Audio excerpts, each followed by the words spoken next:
Hello and welcome! Today we will explore life in the most isolated country in the world.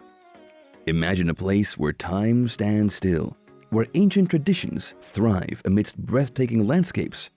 Welcome, curious souls, to Bhutan, a realm of enchantment and isolation in the heart of the Himalayas.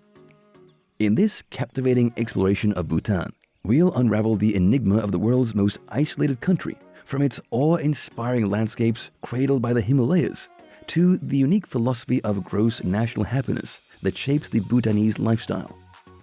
Join us as we venture into preserving ancient traditions, deliberate isolation, and the intriguing balance Bhutan strikes between its past and the modern world.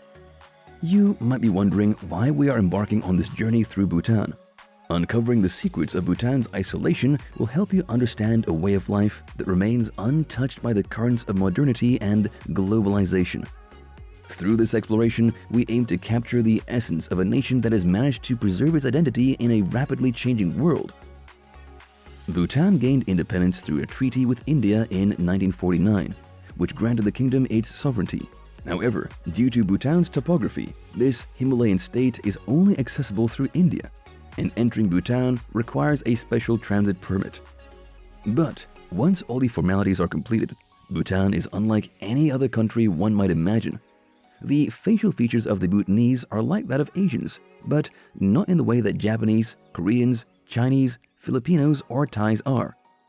Bhutanese are a blend of Nepalese, Tibetan, Mongolian, and Indian. In AD 450, the original inhabitants immigrated from Mongolia and Tibet.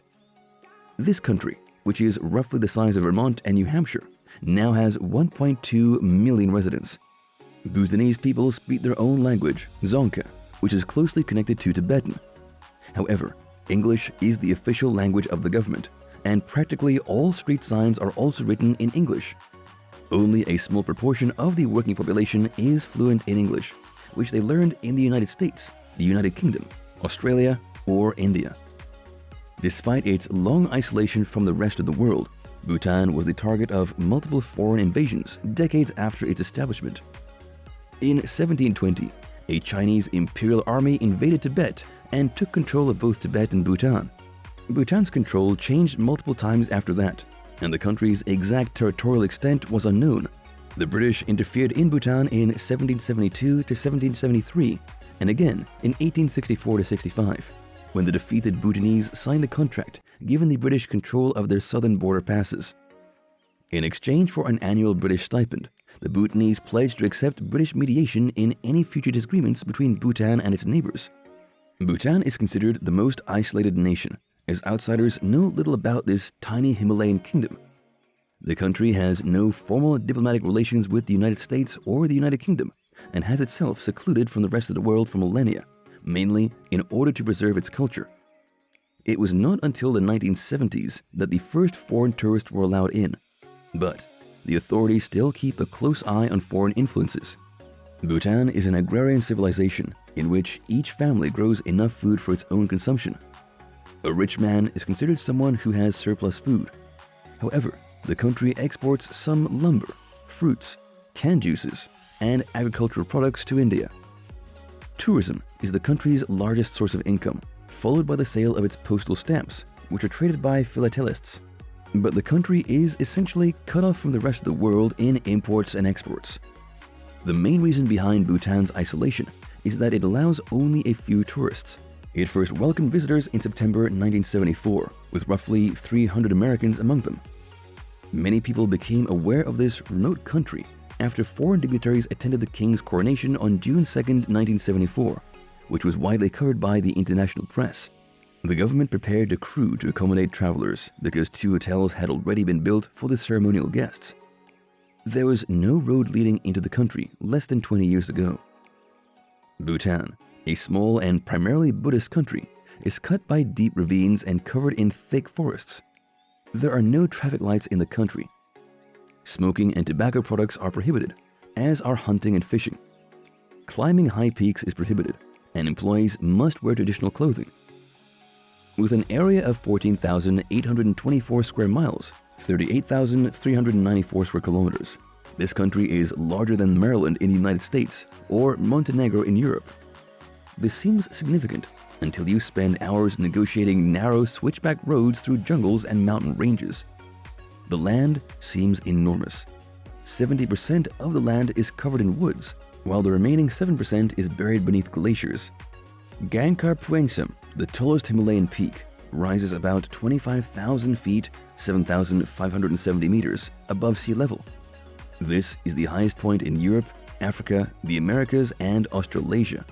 The government limits the number of tourists and charges those from outside South Asia roughly $250 per day, 155 British pounds, making tourism an important source of income.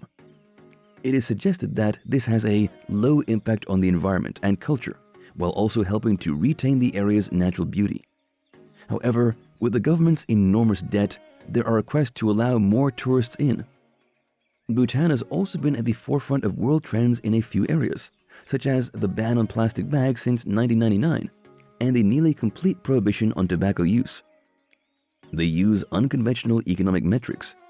Bhutan assesses the quality of life using Gross National Happiness, GNH, rather than GDP, aiming to strike a balance between material and mental well-being, according to the government. The Gross National Happiness Center, overseen by a man well acquainted with the complexities, is responsible for the ranking. Many Bhutanese are well known for being content with their lives. However, even the Prime Minister has stated that the phrase is overused and obscures issues such as corruption and low living standards. Nearly 7% of young people are unemployed, and the country ranks among the lowest in the world in terms of GDP. For some, the country has not been ideal. Slavery was abolished in 1958, and tensions with the minority Nepalese community erupted in 1990 as a result of a series of measures favoring the Tibetan-based majority Bhutanese culture.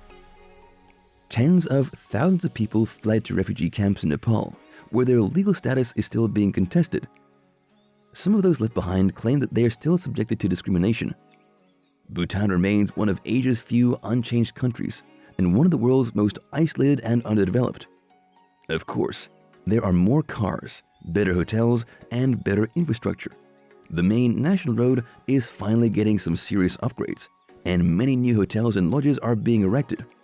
Nonetheless, the king and prime minister have taken a slow approach to growth. Let's dig into more interesting facts related to this tiny country. Did you know that tobacco sales are prohibited in the country? It only has one national road, and 35% of the population is under the age of 14. The previous king, Jigme Singye Wangchuk, was married to 4 sisters, as polygamy is legal in Bhutan. The government only lifted the ban on televisions and the internet a few years ago. Much has changed in the last 4 years. The cities have more hotels, coffee shops, and souvenir shops, while Thimphu expanding urban sprawl lacks sufficient parking. Phallus paintings and carvings, previously found on almost every Bhutanese building, have vanished in most metropolitan areas. These symbolize fecundity and unabashed acceptance, and the legend of a national hero who used his physical might to vanquish a beguiling mountain hag.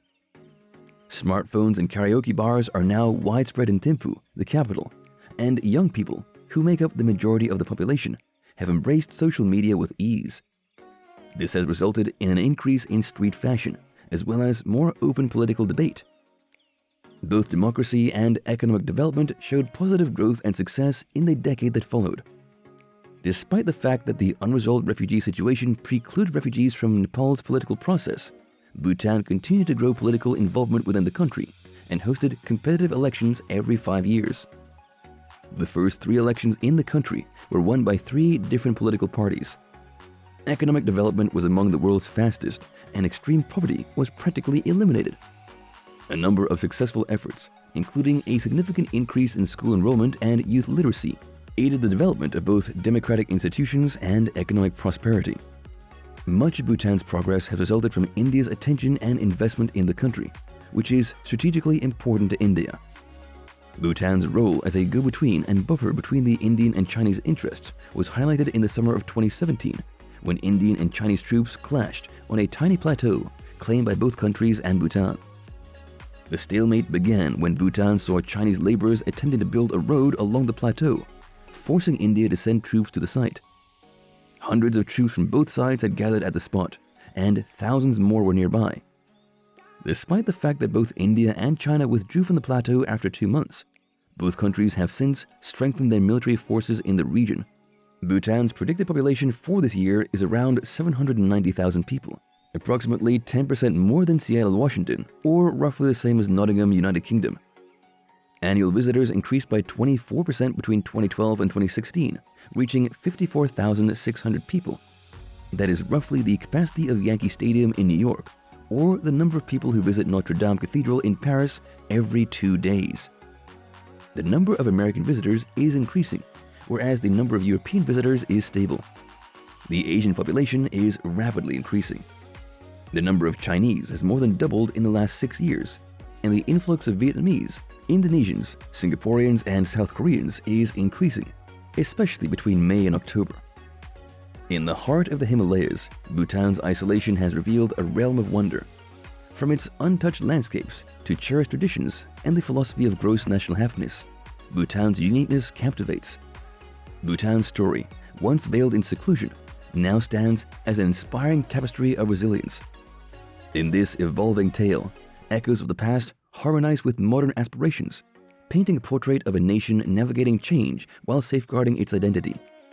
Bhutan, a symphony of isolation and transformation, leaves us with a timeless melody of enchantment and hope.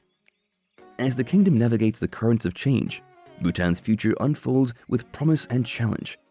Its embrace of democracy, economic development, and the growing influence of technology paint a portrait of progress that coexists with the enduring spirit of Bhutanese identity.